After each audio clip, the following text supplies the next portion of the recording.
Hello, and welcome to episode 2 of a series explaining fraud and scams so you don't become a victim.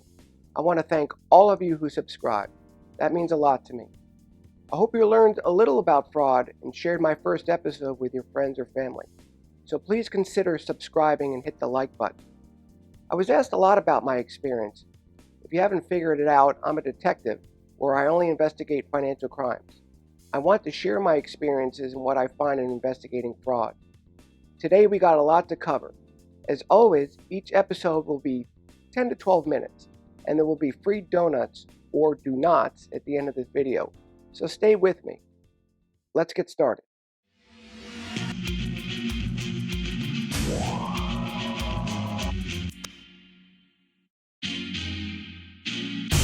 In my first episode, we learned about the people committing fraud. By far, the most common scam is the phone scam. Why? It's easy prey. Yes, there were hundreds of phone scams going around, and I would love to cover them all.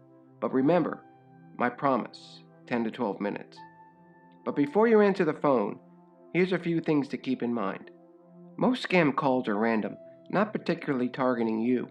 Robodialing is sometimes used where, in simple terms, a computer dials a random set of numbers in your area code. If you are lucky enough to get a call, and eventually you will, when you answer, that is when someone picks up on the other end. This is the same idea when telemarketers call you.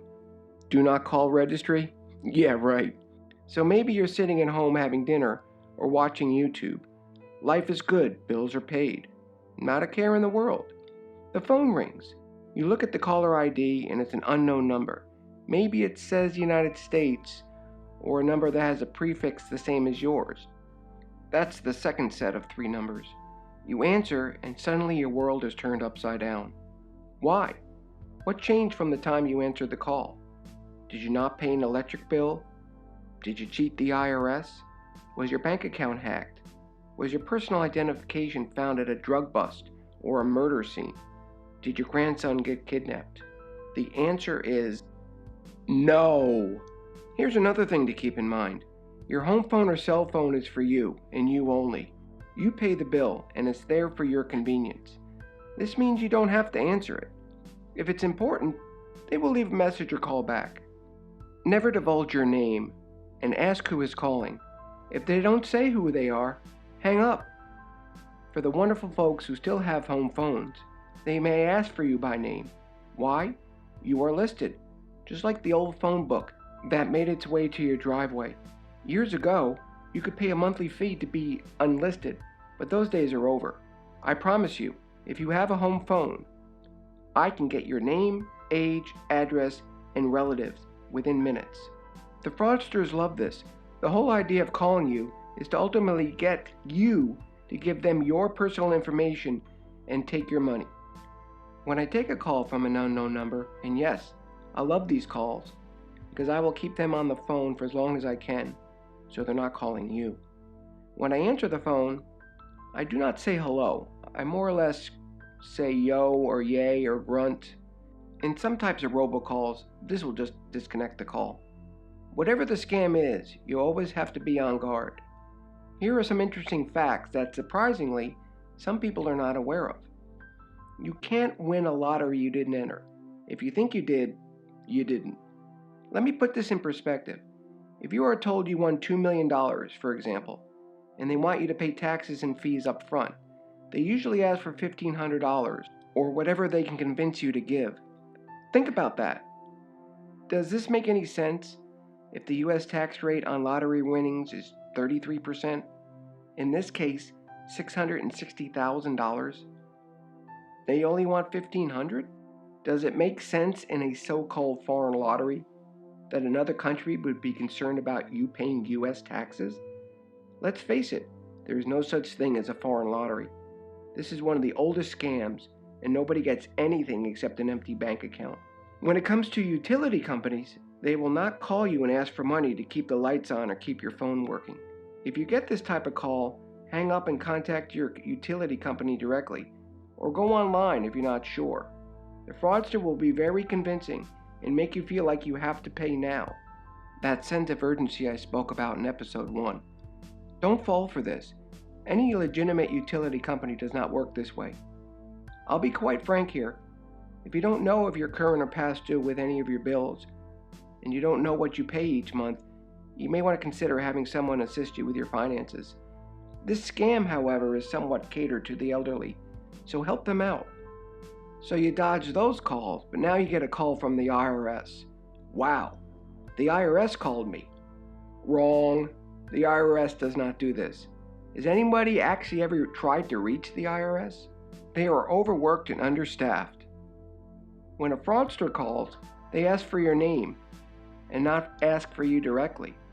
If the IRS is calling your number, why do they need your name? Don't they know who they are calling? I give them a random name. Surprisingly, any name you give them will owe money to the IRS. This also falls in line with the scam regarding your Social Security number. From the Social Security office. Hint, they don't call you either. They tell you your information was found at a drug bust or something similar, or your Social Security number will be suspended for some reason.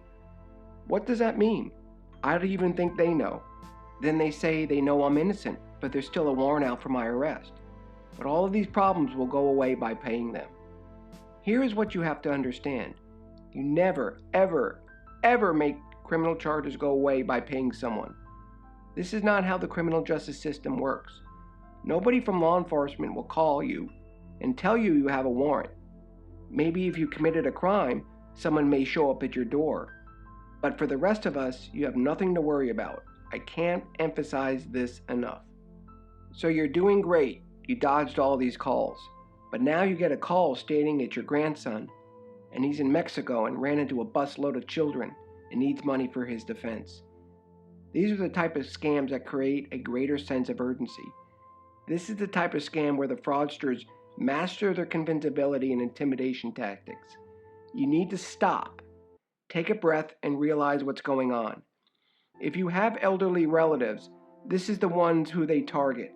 Give them instructions to immediately hang up and contact someone. Call them your fraud buddy. The fraudsters will attempt to keep you on the phone and convince you not to tell anyone. This is when you need to be smart, and I'm speaking to the elderly here. I can't tell you how many times money was sent first, then the victim said something later because they were embarrassed. Too late.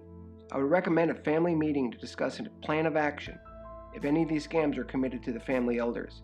It's also a good time to get to know them. The last point I want to stress is something that I still can't seem to understand why a majority of the population does not understand. 2 words which guarantees any call is a scam. Gift card.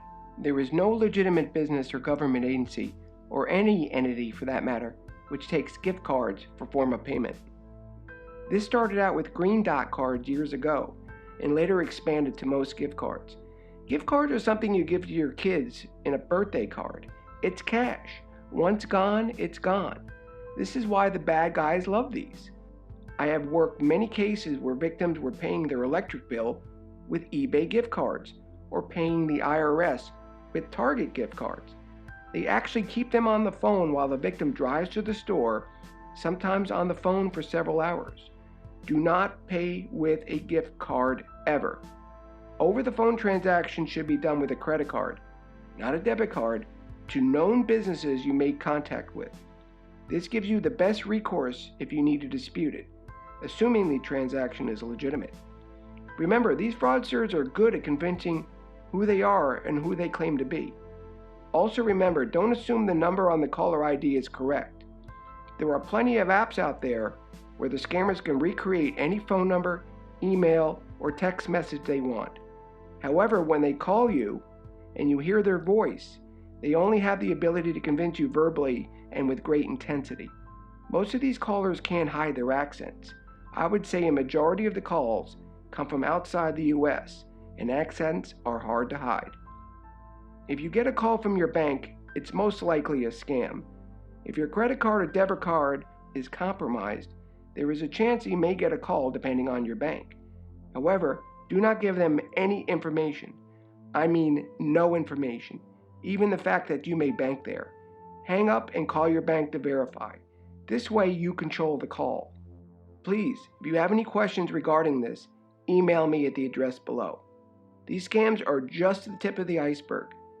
I may cover additional phone scams in later episodes, but they all have one thing in common: the fraudster wants to take your money. Here are some do nots for the week. Do not answer the phone if you don't feel comfortable. It's your phone. Do not give any personal information over the phone. You will be surprised what they can get from you if you let them. Even if they give you some personal information to verify, don't do it. Never, ever, ever pay with a gift card for any reason. I don't want you even wiring money. This scam started years ago with Western Union and MoneyGram, but they are finding faster ways to get your money. Don't send money electronically to people you don't know. This includes PayPal, Cash App, Zelle Pay, or any other app with no recourse. I'll cover this in later episodes. You can't be arrested for inaction. You can't buy your way out of an arrest, and law enforcement does not want your money. They can get in big trouble that way. If you are threatened, contact law enforcement or a family member, but realize the fraudster is just trying to scam you. It's okay to call law enforcement if you feel threatened. Remember, the fraudsters are out there, and they will call, and call again, in an effort to take your money.